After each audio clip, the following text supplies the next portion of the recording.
Does Huawei still have chip supply? Will Huawei be able to make chips in the near future when more and more people are getting pessimistic about Huawei chips? The founder of Huawei, Mr. Ran Zhongfei, made it clear at a recent Huawei internal meeting that Huawei will support HiSilicon at all costs to continue to climb to the top. HiSilicon has only one goal, that is to stand on the commanding heights of technology and become a sharp blade to tear through the Western blockade network. Hi everyone. Welcome to my channel. Telling the truth is to spread current affairs, while the person is to analyze and think deeply about every topic, showing our feelings and wisdom. As a local Chinese company at the same founding time as Lenovo, Huawei did not have the technical background of the Chinese Academy of Sciences. When it was founded, Huawei's starting point is quite low, and the main reason why it can leave Lenovo far behind after 30 years is Huawei's huge investment in self-research in core technologies. According to public information, Huawei's R&D investment in recent decades has reached 870 billion yuan, far ahead of any other Chinese domestic companies. With the support of huge R&D investment, Huawei's HiSilicon R&D team has not only developed 5G chips, but also a series of processors, such as Kirin Quanpon and Linksio, which are used in scenarios such as smartphones. These core technologies have allowed Huawei to reach the top level in many fields such as 5G communication, artificial intelligence, cloud computing, and autonomous driving, and compete with American technology giants such as Apple and Qualcomm by its own strength. However, this has made the United States feel uneasy in order to consolidate its position as a technological hegemony. The most ethical way should have been to catch up and compete fairly in the field of core technology. On the contrary, the United States has repeatedly revised its rules and imposed technical blockades on high-tech Chinese companies such as Huawei in an attempt to achieve its own leadership by hindering Huawei's progress. Since TSMC terminated its chip foundry service for Huawei, Huawei's smartphone business was almost cut in half. In just over a year, more than 200 billion in revenue was evaporated, and the ranking also fell out of the top 10.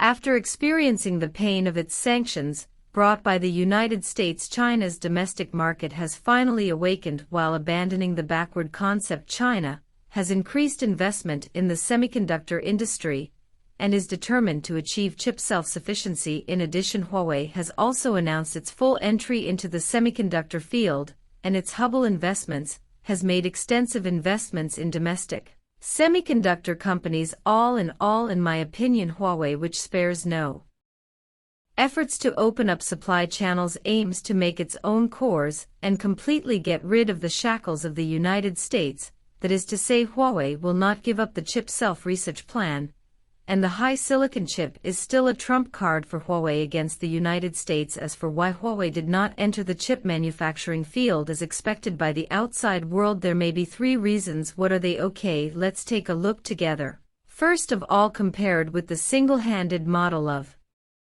making chips by itself, Huawei is more inclined to break the deadlock by investing in and feeding back the comprehensive development of the domestic chip industry chain, joining hands with domestic friends and businessmen with clear division of labor in various fields to unite to build chips will not only be more efficient and less risky, but also, after the formation of a market system, the foundation of domestic chips will also be more stable. This may be the main reason why Huawei's Hubble Investment Company has widely invested in domestic semiconductor companies. Secondly, at Huawei's performance and earnings report last month, Huawei's rotating CEO Guo Ping has already revealed Huawei's chip breakthrough direction. In the future, a multi-core chip architecture solution will be adopted, and the area will be replaced by performance using less advanced technology to improve the competitiveness of Huawei's products. That is to say, even if Huawei does not build its own chip factory, it will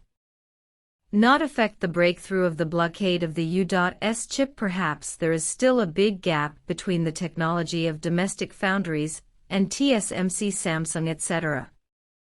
But with the existing technology, after the small chip technology system matures, it is enough to solve most of the chip needs, not to mention domestic foundries are accelerating their rise. From this point of view, it is a wise choice for Huawei not to enter the field of heavy asset chip manufacturing. After all, there is obviously a better way to solve the chip problem. If you don't take a stable road, and you have to take all your grain reserves to take risks, then you may really fall into the trap of the United States. In general, Huawei has made great contributions to the domestic market in many fields such as 5G communications, cloud computing, and operating systems.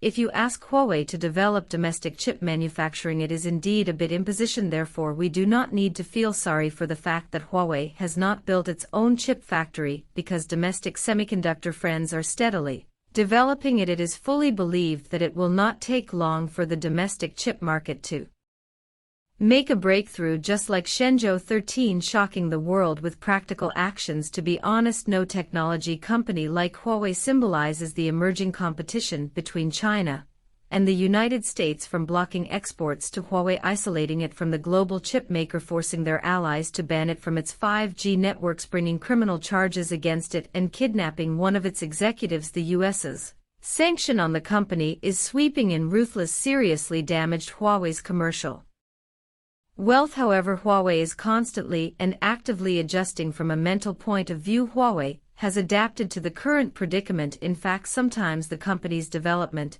is like this: if you don't have an opponent, you can easily lose yourself. Now that Huawei has a clear goal, it has stronger cohesion and development momentum. Huawei's potential is huge. Last year it invested as much as $20 billion in research and development, more than the sum of many countries in the world. In particular, the business of 5G patents has brought huge revenue to the company. At present, Huawei has announced its 2022 chipset plan. Although there are many difficulties in the face of technological pressure from the United States, Huawei has strived to make itself rise again through innovation. If there were no Americans, the Chinese would not attach so much importance to chips. Now that the United States has carried out all these sanctions, every Chinese knows the importance of chips, which is why a lot of Chinese are now working together to develop chips. Moreover, if there is no U.S. sanctions, Huawei's Kirin chips could continue to develop, but China may only have Huawei's Kirin chips forever. Just like Pepsi would not be so successful without Coca-Cola, KFC would not have succeeded without McDonald's, Mercedes-Benz wouldn't be successful without BMW. At the end of this video, let us pay tribute to our great opponents. Because of your strength, we will be stronger in the future. Okay, that's all for today. Please put your comments below and share your insightful ideas with other people. Thank you for watching. In addition, Huawei's insistence on chips. Huawei puts chip research and development in a very important position. As a pure technology company, it always puts scientific research in the first place. Huawei's various businesses require chip support, and many of the 100 billion level scientific research investment each year flows into HiSilicon, a large team of 7,000 people. Supporting the research and development of HiSilicon is only part of the development of chips. Besides, what kind of insistence does Huawei have on chips? First of all, Huawei is exploring the chip stacking route, exchanging area for performance.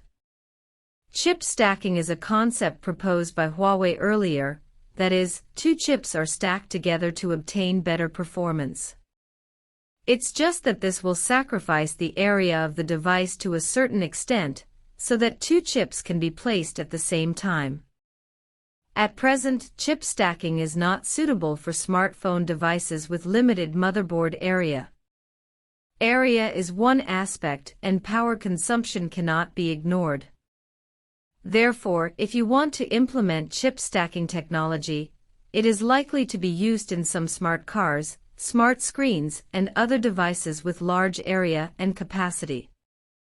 Secondly, Huawei Hubble technology actively deploys semiconductors and integrates industrial chain resources. Semiconductor is a field with complicated subdivisions, involving various industries such as materials, equipment, and software systems. It is not enough to be proficient in one technology. Therefore, Hubbell Technology, a subsidiary of Huawei, actively deploys investment in the semiconductor field. The investment scope includes software and hardware such as sensors and EDA, and integrates industrial chain resources to prepare for the future. Chips are inseparable from the global industrial chain. If they cannot obtain the support of foreign industrial chain technology, they will be cultivated domestically. When the company invested in the future successfully breaks the ice, the effort will be rewarded. Of course, everything takes time, and to be successful, you have to keep your feet on the ground. In recent years, the chip market has undergone great changes. Some companies are facing a shortage of chips, and some have experienced a significant decline in market share. And all of this is inseparable from the rules specified by the United States. In the trend of globalization of chips, the United States runs the opposite direction and reverses it, and will eventually pay for what it does.